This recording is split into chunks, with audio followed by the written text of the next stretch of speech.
Ain't going back, not gonna buy into all that. Hey, hey, ain't gonna hide, gonna let all the fears slide. Got mother nature, it's on my side. Got a whole lot of loving. All right, hello everyone. Welcome again to the New Now. I'm delighted to have a first-time guest on with us. Not first time for me. I've watched tons of what Jerry Marcinski has done. 40 years of experience as a licensed psychotherapist. He's worked in some of the craziest, according to him, psychotic institutions, I guess you could say prisons in the US, working with dangerous criminals or so-called criminals, schizophrenics as they're called, and volatile personalities. Jerry, welcome to the show. I'm delighted to be here with you. I'm glad to be with you.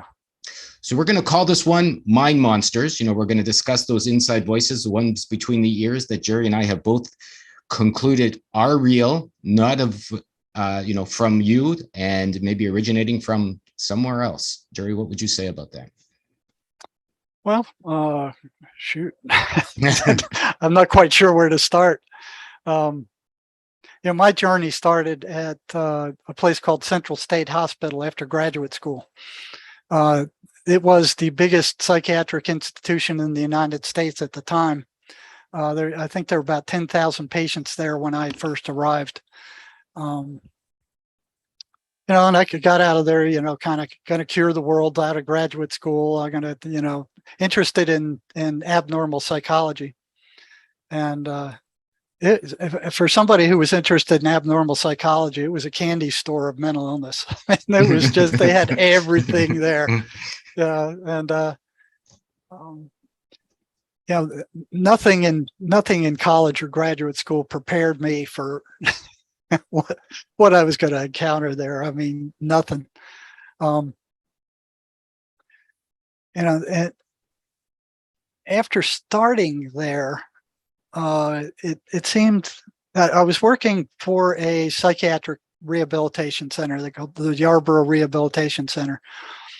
And there were the goal of Yarborough vocational rehabilitation was to get the highest functioning, patients in that giant hospital. I mean, this thing sprawled over, I think it was 300 acres. Whoa. There were 200 buildings there. It was like a small city, and it was in the middle. It was the middle of nowhere. They didn't even have a McDonald's there when I was working. You had to drive 30 miles to Macon to get a hamburger. So, they had their own staff dorms. And, when I started there, I had never met a schizophrenic or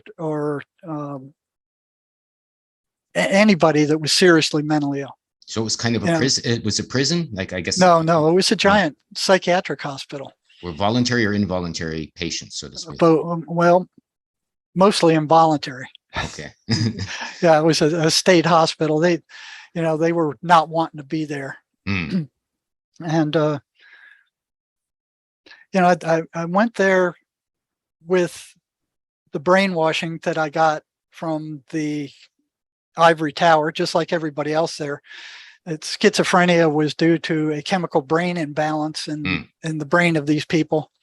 And, the only treatment were their high-powered psychiatric drugs. And I believed that like everybody else did. And then I began noticing some strange things that just didn't fit that scenario.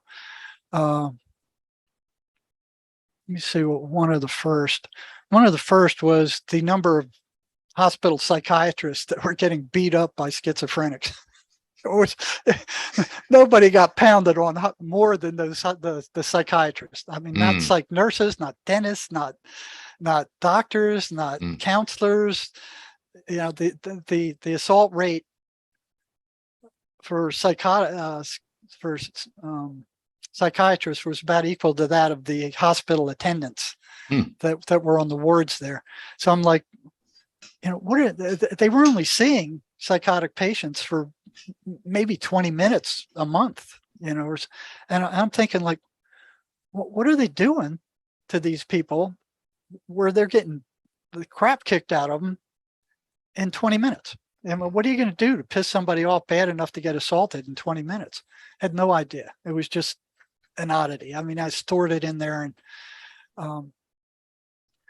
and then one day I was doing rounds on the second floor of one of the big psychiatric units, and I saw a guy, kind of rambling around the ward, and he was carrying on a conversation with somebody I couldn't see. Mm. And I'm like, well, that's interesting, because I'd been taught in graduate school, oh yeah, the schizophrenics hear auditory and visual hallucinations. So when they tacked on the word hallucinations, I thought, hallucinations are random. It's just garbage. There's nothing coherent about it, was the idea I had in my mind when I heard that. And I didn't even know what the voices were, because they didn't talk about them. It wasn't in any of the psychology texts. It wasn't in any of the counseling courses. They referred to them as auditory hallucinations and didn't go into any detail. So I didn't know what they were. So I kind of crept over toward this guy and was trying to listen in on what he was saying.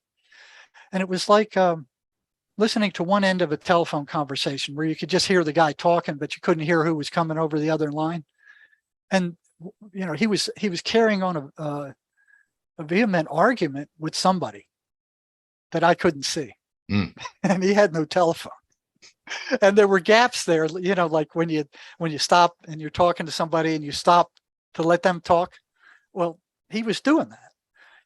He'd rant and rave, and he was screaming at and arguing with whatever or whoever he was arguing with. And then he'd stop and he'd listen, and then he'd respond to whatever they said. Do you remember what he was arguing about? Well, I wanted to find out, so I crept a little closer. Right. So I was going, well, maybe I can listen in on what he's saying, so I have some idea. So I kind of shuffled over there, kind of innocuously, and snuck up a little bit behind him. You don't want to get too close to this kind of face him from behind. And I was trying to hear what he said, and then he turns around and he sees me. And I said, okay, the jig is up. And I said, I hadn't seen you here before. Are you new to this unit? And he goes, yeah, I just got here the other day. And I said, what's your name? And he looks me right in the eye and he goes, Jesus Christ. He says, I'm Jesus Christ. And, my memory shot back to undergraduate school instantly, to this one paper that they made us read for abnormal psychology. And it was written by a clinical psychologist. And the gist of the paper was that if two lunatics met each other with the same delusion, one of them would have to change their delusion. And even as an undergraduate, I'm going, why would that have to happen? What sense does that make? I mean, and what I hated about psychology is that you couldn't check out anything that they were saying. Except in experimental psychology, you could go into the lab and you could see for yourself that what they were telling you was going to happen was actually happening in front of your face. But everything else, it was like, oh yeah, we just expect you to believe this at face value and don't question us. That didn't wash well with me. I had an innate distrust for authority, and it was like, okay, well, I'll memorize this stuff and I'll regurgitate it, but I don't know whether I should trust it or not. So my memory shot back to that paper where that here's this clinical psychologist saying, one of the crazy guys has to change his delusion.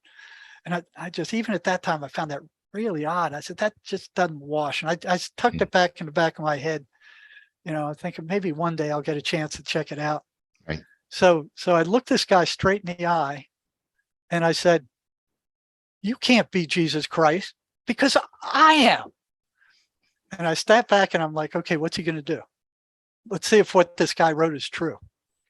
And the guy kind of froze and he looked at me. He was kind of taken back a little bit. He started thinking about it. And then he goes, okay, we can go both be Jesus Christ. And he struts off. And I go, well, Yeah, they screwed me on that one. What else did they lie to me about? You know, so it was like, okay, there's one. There's Right, right. one. So strike one. So it took me back to this when he was arguing with whoever or whatever he was arguing with. It was in complete sentences with complete thoughts. It wasn't like verbal salad. It wasn't it was completely comprehensible. It was they were full sentences, full ideas. It wasn't just babble, and that kind of got my attention because I was thinking from what they had in the text, auditory hallucinations. Well, they're just going to be all over the place. So I kind of watched out for that, and with time, I saw other patients doing the same thing. And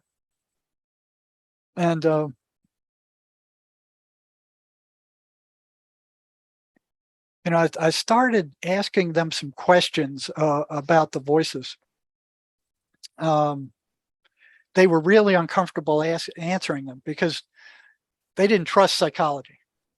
We were basically hired spies for psychiatry to keep an eye on the prison, on the in the population, the psychiatric population. If any of them were getting out of control, if we couldn't control it, we'd bring in the big guns with psychiatry, and they'd come in with the major tranquilizers and knock these guys out.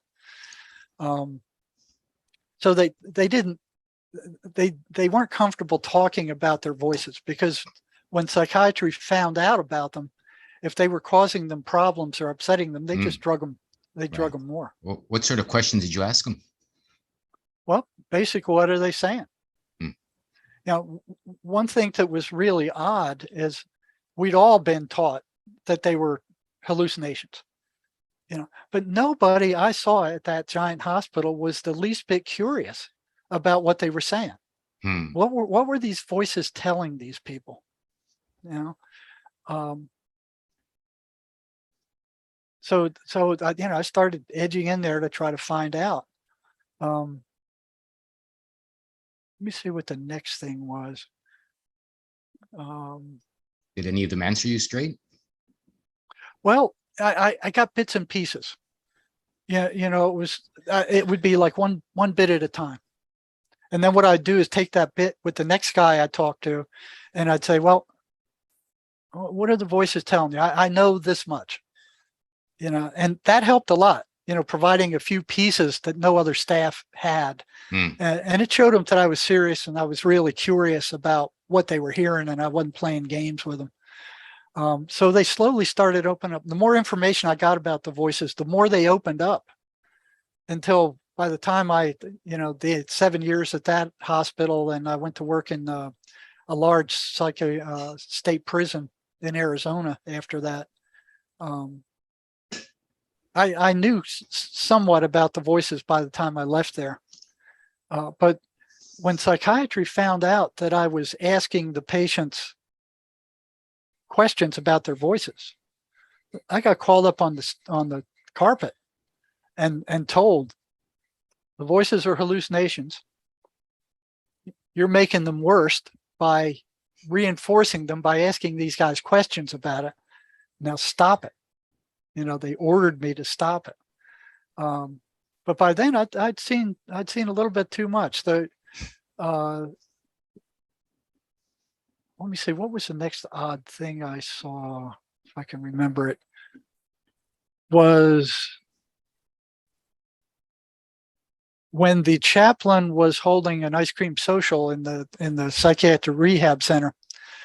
All the other patients went down there for cake and ice cream because it was hard to come by at the state hospital, So he would do his service, and then they'd have cake and ice cream and have a social hour, music and dancing or whatever. None of the schizophrenics went down there. So I noticed that once, and then it happened again, and there they all were again. None of them would go down there. The third time I started asking them questions. Why are you staying on this dingy ward? Why aren't you down there with the cake and ice cream crowd? And they go, well, we don't like preachers. There is no God. I don't want to go to church. I don't want anything to do with that. Totally anti-religious. They wanted nothing to do with church or anything else. And I said, well, that's odd. And I got to talking to some of them about if they ever went to church, and ask them, what effect did that have on the voices? And it proved interesting. It broke down into 3 categories. It was like if the voices were weak, and see, back then I wasn't sure what the voices were. I was still thinking it was some part of their subconscious mind. I mean, but it was a curious phenomena. So I found that if the voices were weak, when they went into the church, the voices would shut up. If they were of moderate strength, they would just keep babbling. They'd start mocking the preacher, saying he's a jerk, he's a fool, don't listen to what he has to say. So they would distract the person so he couldn't listen to what the preacher had to say. And the strongest ones would actually drive them out of the church. They'd just get up and they would run out of the church. So the first time I heard that, I started asking all the patients on my caseload. I said, what happened when you try to go to church? And it was the same pattern. Then the next thing, one of them said that when he recited the 23rd Psalm, his voices reacted like worms thrown on a hot frying pan. And I'm like, what kind of a hallucination does these kind of things? What's the gist of the 23rd Psalm? It's the one that said, the Lord is my shepherd, I shall not want. That one. They hate it, and then I checked that out.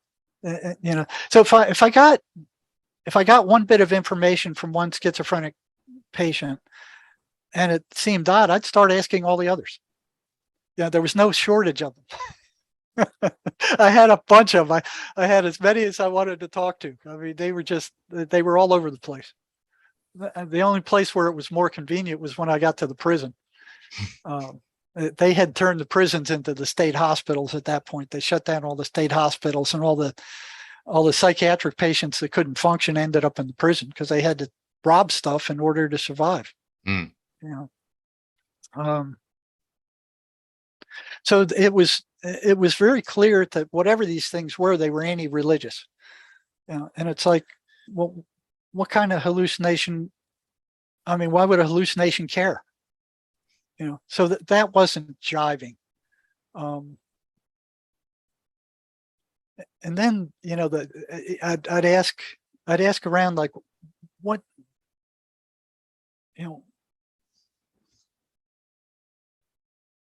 why aren't they taking their medication? So what they would do, that virtually all of them, they'd put them on these antipsychotic drugs, which were awful. They're toxic, awful side effects.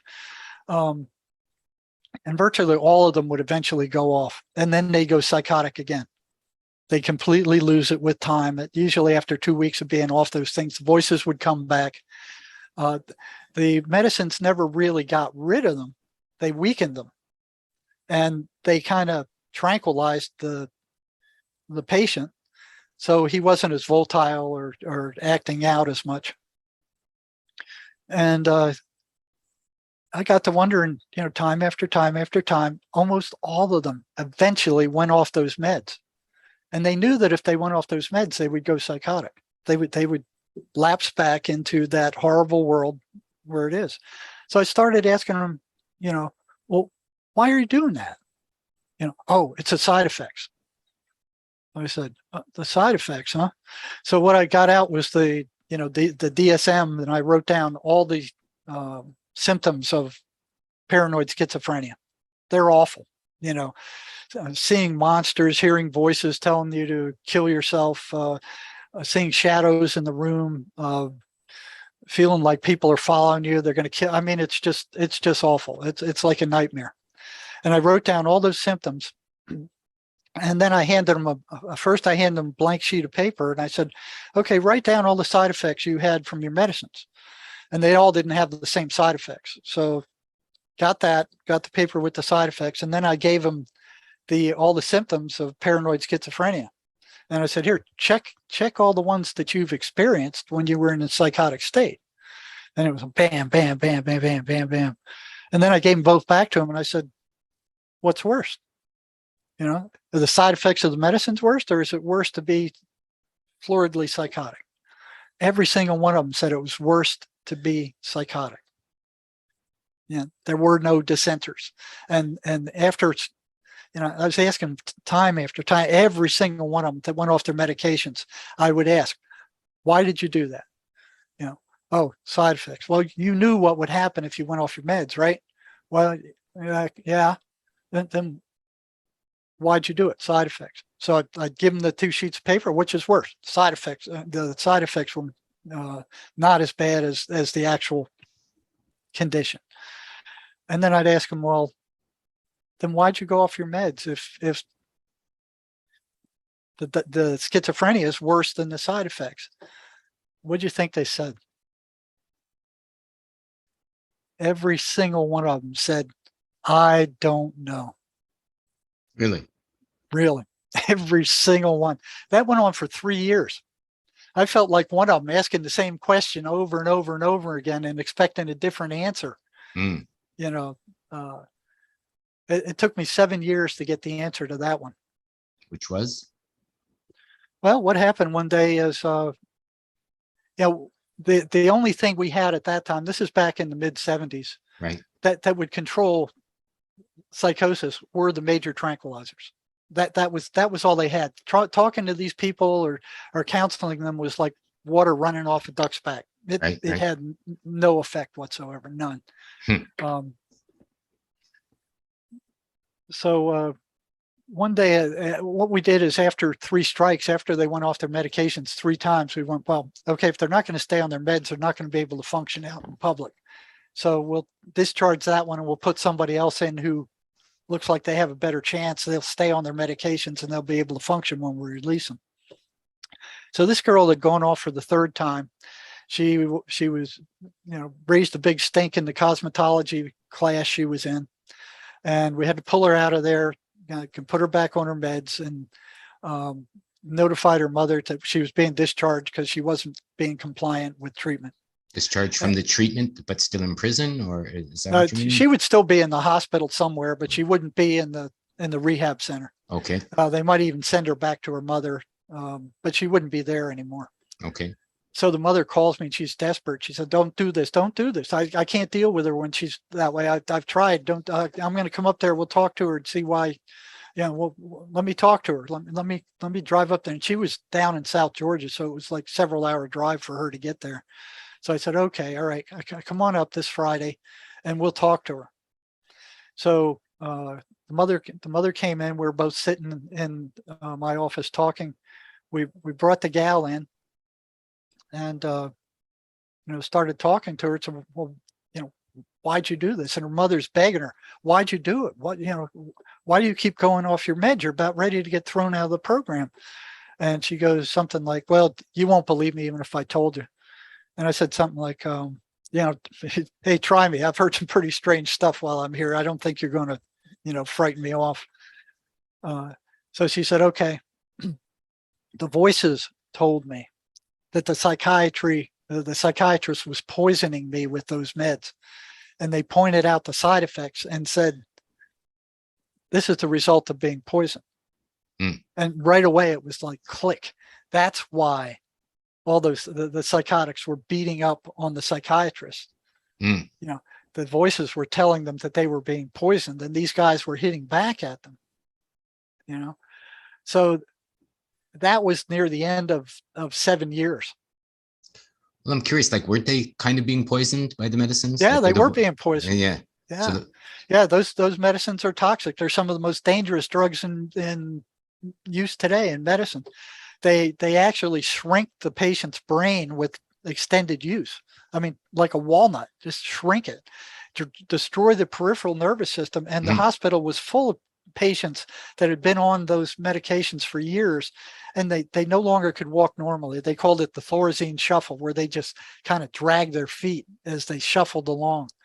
There was permanent damage to their nervous system and their brain. So the voices were kind of right, I guess. It's Yeah, interesting. yeah, they were virtually being poisoned slowly.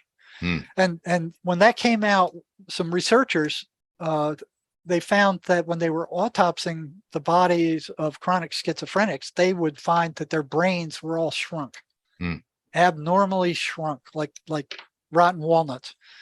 And they published this paper, and the psychiatric mafia and big pharma went nuts. He went, oh no, it's due to the schizophrenia. That's what the schizophrenia shrunk their brain. And the researchers are going, well, wait a second, these guys have been on these neuroleptic drugs for years. We don't know. So they started feeding antipsychotic drugs, these neuroleptics, to monkeys and rats, and found out that with time their brain shrunk also. So they could no longer say, hey, these drugs weren't dangerous, but they went off like a firecracker going, oh, this ain't true, it's not, it's everything except that. And then they tried to hide it. They tried to hide it. You won't see it on any of the side effects and the medications listed, although it's a well-known symptom. And nor would they tell the patients that this was happening to them. Where did this leave the patients, though? It seems between a rock and a hard place, so to speak. They have the voices, and the voices are kind of right about the medicine, or even exactly right. The medicine's poisoning them, and the doctor's poisoning them, but they still have the voices that are telling them what the voices are telling them. Where did that leave some of the more serious patients? Well, the reason that the psychiatric mafia liked these medicines so well, because they were dumbing down the entire inmate population. They were just dumbing down the entire population, because maybe a decade or so before I got there, the only control they had over violent psychiatric patients was to get a bunch of attendants together and gang up on one of these violent patients, and try to give him a shot and then wrap him in a straitjacket. Right. And I heard stories of these major battles where attendants and patients were getting hurt. Right. When they were trying to stuff them into these straitjackets. So this was a miracle drug as far as the psychiatric mafia was concerned. They can control massive populations with less staff and less money with these drugs. So they charge a fortune for them, and they did their same old stuff. Oh yeah, we invested millions and millions of dollars in the development of these drugs. Now, another lie. Those drugs were found by accident in I think it was a dye lab in France, that were dyeing clothes. And they found that the people who were working in that dye lab would kind of get gorky and anesthetized a little bit. So they extracted that, and they were using it for a medicine for surgery, like a painkiller, like, alcohol or something like that would help with the surgery. And then some guy tried it on some psychiatric patients, and it calmed them right down. So they wouldn't let them try it in Europe because the Freudians were in control at that point, and they didn't want any of this pharmaceutical stuff. Everything was due to the ego, the id, and all that kind of stuff, so that they didn't want any part of it. So these guys went over to the United States, and they started administering it to hospital populations over here, and it worked marvelously. I mean, here's the entire population just calmed down and sitting in the corner, staring off into space and behaving themselves. They couldn't ask for more, So it became real popular in the United States. So the drug companies started producing it, by the barrelful, and it just spread like wildfire. So they were able to control these massive populations with these major tranquilizer drugs. Sure. At that point, they didn't know what damage it did to them, the patient at all. But for them, it was a miracle drug. So that was 7 years. For 7 years, I had no idea that the voices were behind that stuff. So I was back, picking scraps. Let me see, what was the next thing that didn't make any sense. We'd all been taught in graduate school that schizophrenia is due to a chemical brain imbalance in the brains of these people. And then I noticed something really odd. I would sit in on these interviews with psychiatrists, with the patients, and never did I ever see a psychiatrist give any kind of lab work at all to determine which chemicals in the brain of the psychotic were out of order or were out of balance, by how much or by how much. Never. And I'm like, okay, well, if their brain chemicals are out of balance, how do they know which ones? I mean, there's like, a couple dozen of them in there. Which ones are out of balance by how much? So I started asking psychiatrists, I mean, how do you know what you're doing? And they go, oh, the drug companies figured it out already. They've got it all figured out. And I'm like, what? I'm like, that's like turning the fox loose in the hen house. Well, so here's this chemical imbalance thing with no measurement as to what's on balance and what's not. It was a total fraud. I found out later that not only did they have no evidence for a chemical imbalance, which is hitting the news these days really hard. I mean, it's been out there for years, but now it's hitting the public that there is no chemical brain imbalance, that they can find. It just doesn't exist. And the psychiatric mafia is screaming bloody murder, and the drug companies are screaming bloody murder, but they can't prove it. They can't prove any chemical brain imbalance. So that they went on that for decades. It came out by one of the drug companies that were selling an antidepressant back in the 70s. It's like, oh yeah, this is a chemical brain imbalance, and you take these meds and it'll straighten you out for da-da-da. None of these drugs cured anything. They cured absolutely nothing. As soon as you go off them, you're back to where you were. So you had that kind of fraud going on. So where did that leave the patients, like throughout this journey, as you were watching them and hearing what was going on with them and understanding that the drugs were doing or not doing what they were supposed to do? Well, that's all we had back then was the drugs. Like I said, there was nothing else that would bring these people under control. And at that time, I didn't know how much damage it was doing to them. I didn't find that out until probably close to the time I retired. Because of the big hullabaloo the psychiatric mafia threw up to kind of try to bury that. So there was one other time where I got in trouble at the state hospital for asking schizophrenics about their voices. So it was clear that the psychiatric mafia didn't want anybody kind of digging into that area at all. And they would have taken action to stop it. I don't know, they all believed that the voices were hallucinations. The whole hospital believed that the voices were hallucinations. And here I am curious about it. So I'm kind of asking questions about the voice. Nobody else was even curious. They weren't the least bit curious about what those voices were saying. The psychiatrist kept insisting that they were hallucinations until they found a patient that told them that the voices are telling them to kill themselves. Then all of a sudden they didn't become hallucinations anymore. They magically transformed and were a threat. They would lock those people down. They'd strip the cell. They'd put them on suicide watch, give them a suicide blanket, and fill them full of drugs and leave them there until they were no longer suicidal. Or they said they were no longer suicidal.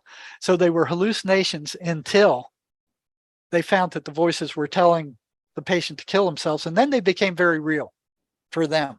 So I'm like, well, how does that wash out? That they're not real until this happens, and then all of a sudden they're real. And they're jumping around like somebody's poked them in the butt with a hot rod. And it's like, what's going on with that? You know? So some of the other things they were doing were these prefrontal lobotomies. They were doing 3,000 a year there, where they get an ice pick. This was their gold standard for a while with people that were, usually somewhat uncontrollable. They get an ice pick and stick it through their eye socket and scramble their prefrontal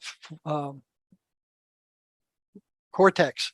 Nice. And turn them into zombies. They were just passive zombies. Yeah. So, when did you, flip your switch, so to speak, that besides, figuring out that the chemicals were making them more crazy or more docile? Oh, so I didn't know that at the time. Right. I knew what they were doing. I knew it calmed them down. It made them manageable. A lot of them were returned to sanity. So you could talk to them. They were back to being oriented, but they were kind of, drugged up and lethargic, and the side effects, the dry mouth and the, the jerking movements and the sexual dysfunction and this horrific lineup of side effects that they hated, absolutely hated. But there was nothing else back then. We had nothing else back then. And even up to that point, even up to the 7th year, after what I knew by the time I left the hospital to go into a PhD program, I still wasn't sure what the voices were. I'm still thinking, well, is this some part of their subconscious? Is this, I just, and they were so frustrating. The schizophrenic, I just couldn't figure them out. They were driving me crazy. They were doing all this crazy. They would get right to the point where they were about to graduate from one of their training classes, and then they'd sabotage themselves. They were very self-destructive that way. On the backwards, their suicide rate was 3 to 5 times that of the general population. So they killed themselves at a very high rate. I was to find out later that the suicide rate of psychiatrists is virtually the same. So if you're looking at the stability of a population based on their suicide rate, psychiatrists are right up there with schizophrenics. So they were closing down the state hospital. Proposition 13 had swung through. They were closing down state hospitals all over the United States. And I'm going, this is a major mistake. They won't take their meds even when they're handed to them. They put them under their cheek, they cheek them, put them between their cheek and their teeth. And then when the staff isn't looking, they go spit them out. I remember one day where I was walking through one of the wards on the bottom floor of the unit I was working. And here were some maintenance men that were cutting off the bottom end of a pipe banister that ran up to the 2nd floor. And I knew that the cap on that banister on the 2nd floor was missing. So there was just a hole in the pipe. And, here were sparks flying all over the floor, and it was like a great show to watch that. And so all these patients gathered around there watching the sparks flying all over the place. And I'm there with them watching all the sparks flying all over the place. It was like a little fireworks show, with all this smoke, and they're cutting off the thing. I'm kind of wondering what they're doing, and they were curious too. As soon as that cap fell off, there was like those machines in Las Vegas where you hit the jackpot and all those coins come out. Well, what fell out of there was like thousands of psychiatric pills. And most of them were antipsychotic drugs. And I'm looking at these things, and they spread all over the floor. They were just bouncing all over the room. There were thousands of them. They must have been throwing pills down in that banister for decades. And I'm looking at these things and going, each one of those is a vote from a psychotic patient to go nuts. Why are they doing this?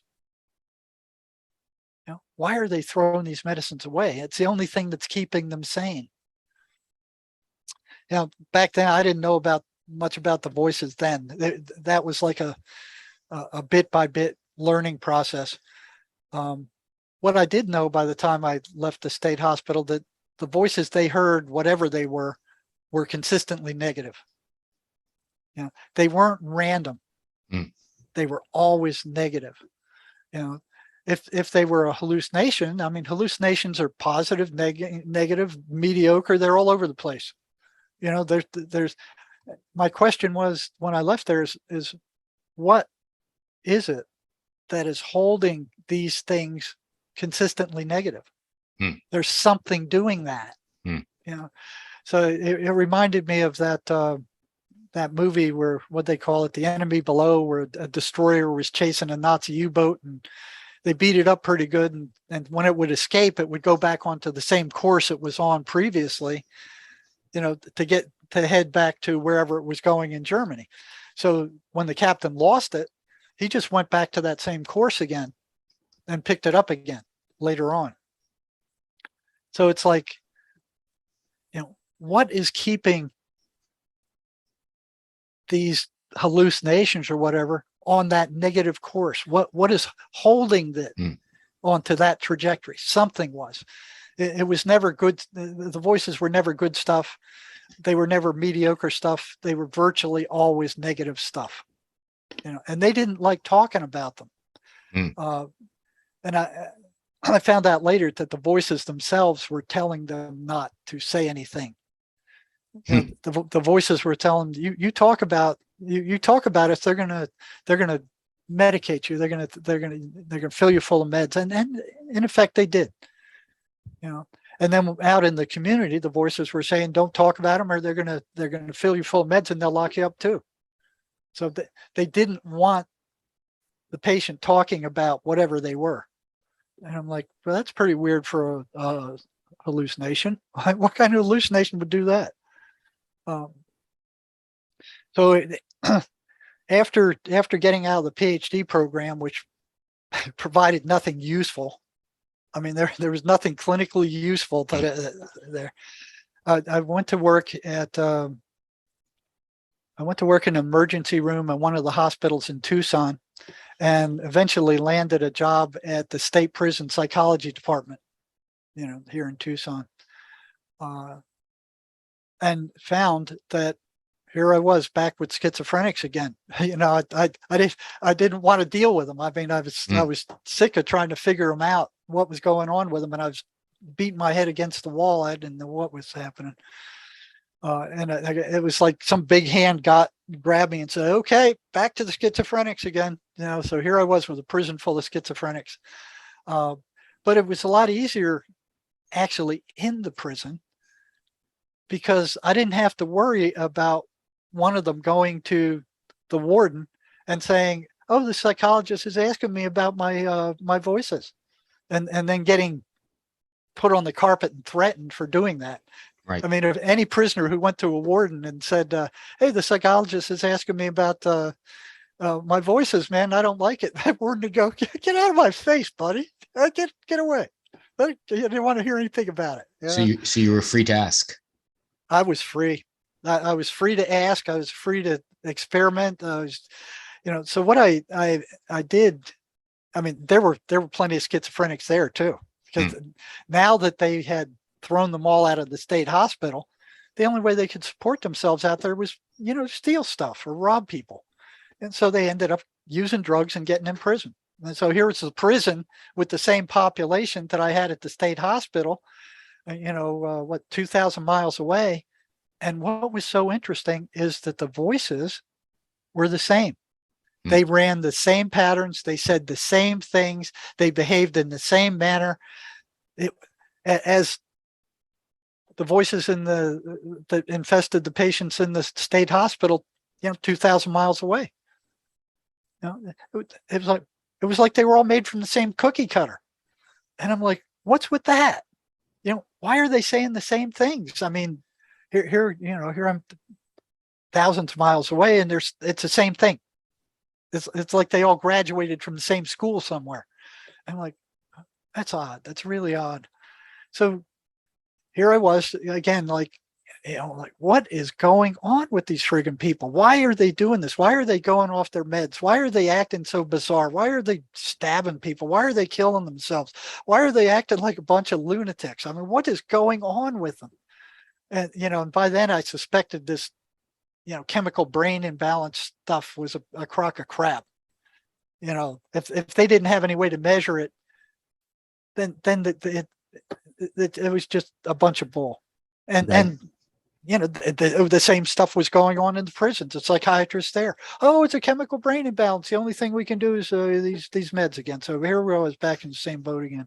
Right. But this time, what I could do is I could pick a handful or so of psychotic prisoners who I made a deal with. I said, hey, I'll work with you to the best of my knowledge. I'll help you out the best I can. But what I want from you is real-time reports of when you're hearing the voices and what they're saying and what they're doing in response to what I tell you to do. So I found this strange rule of thumb was that anything that pissed off the voices, I figured was harming them, whatever they were. They didn't like it. So if they didn't like it, that's good. And they were in a prison. So if they acted out, they were perfectly capable of dealing with whatever they did. So all I had to do is watch it. They didn't act out on me. But the guys I was working with, they were pretty good. And then these stories started coming out. I found that the voices were running fixed patterns. And I'm like, not just the negative patterns, but there were more patterns. And I started collecting these patterns and going, well, if they're running patterns, then they can't be hallucinations. What kind of patterns? Oh, I think I have a list of them here somewhere. Now, this was collected over years. Okay. Okay, here's the patterns. They were consistently negative. They were anti-religious, consistently. And they didn't like the person reading the Bible. If they tried to read the Bible, they would start screaming and hollering. They got louder. They tried to drive them away from them. They would constantly create and foster negative emotion. They would try to upset the patient. Then they would energetically drain their victim. So after the voices attacked, their energy levels went down to nothing. Strangely enough, they got louder after sunset. They got louder if ignored. They fostered self-destructive behavior. They fostered isolation. They demanded the attention of their victims. They maneuvered for increased control over their victims. They gaslighted them. They manipulated perception. They had complete access to the patient's memory. They would demand that the patient not tell anybody about their presence. It was interesting when they were shocked with a rubber band, a snap of a rubber band, they would shut up temporarily. Nothing else I knew that could shut them up. They were consummate liars. They lied about everything. They couldn't be trusted to make any kind of deal. They would consistently steer their victim away from anything that would generate any kind of happiness or joy. They manipulated feeling without speaking. They short-circuited reason. They would try to pass themselves off as the patient's thoughts. They could evoke selective forgetting. They filled the victim's mind with negative thoughts about themselves and others. They were destructive of any positive self-concept. They pulled their victim away from consensual reality. They used confusion as a means of instilling negative suggestions, and they were aversive to anything positive or beautiful. Any attempt to inform the schizophrenic patient that they were energetic parasites would trigger a volatile reaction. Interesting. Let me get back here. Okay, I'm back. Let me see. There was a couple of things there that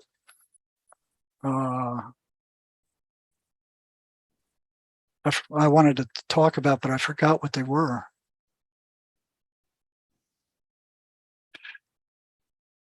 So,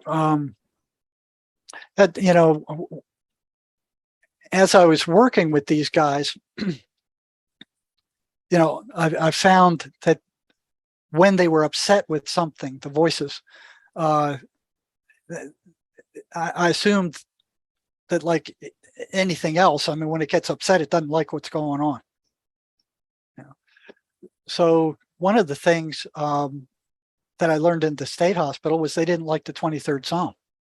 You know, and for the most part, the patients felt helpless to do anything against these voices. They didn't know what they were for the most part. They didn't know what to do about them. They didn't know how to fight back against them. And they felt completely helpless, which just added fuel to the flame. So I was working with a psychologist who worked at a private hospital in California, Dr. Wilson Van Dusen. He was a clinical psychologist. He was a student of Emanuel Swedenborg, who was a Christian mystic some 300 years ago. And Swedenborg would take voyages to heaven and hell. And he would come back and he'd write about them.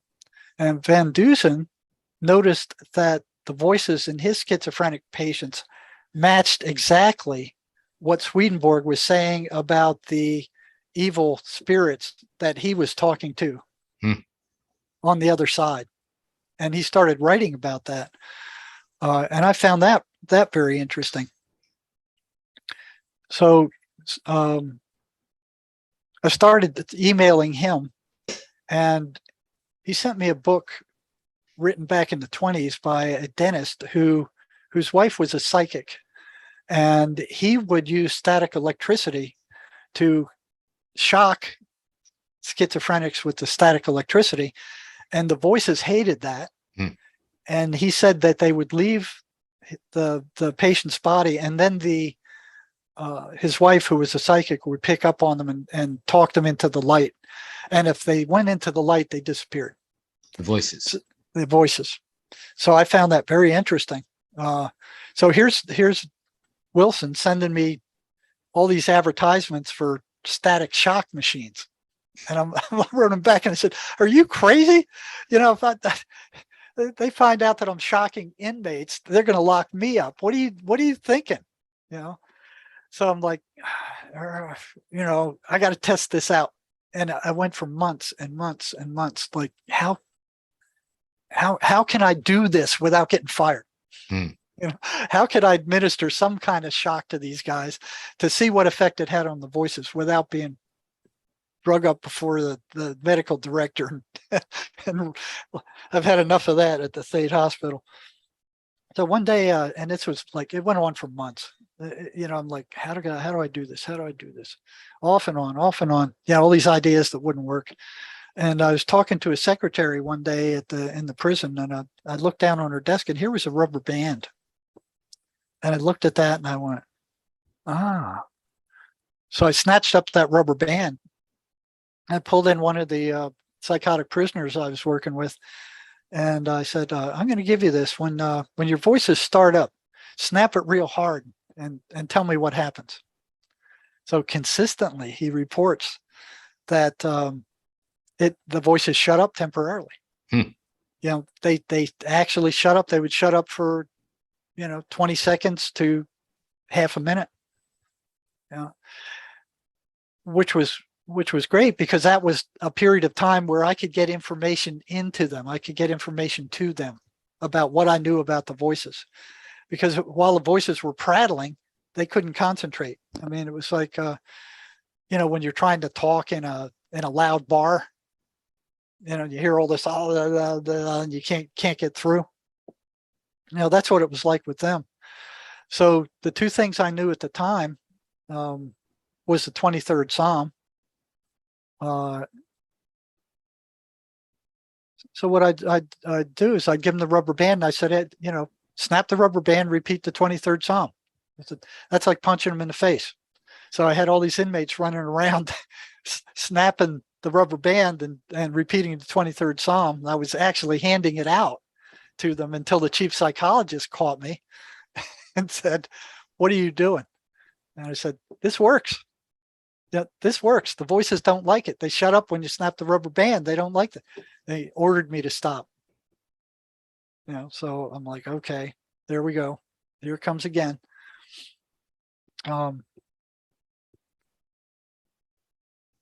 So what I get is piece by piece, I get these stories from these guys about their interactions with the voices. When the voices came in the office, we were figuring out ways to disrupt them. So I was trying to figure out ways to disrupt those patterns, that you had there, and wondering what would happen if those patterns was disrupted, because the ones that we were able to disrupt, they didn't like it. They didn't like it.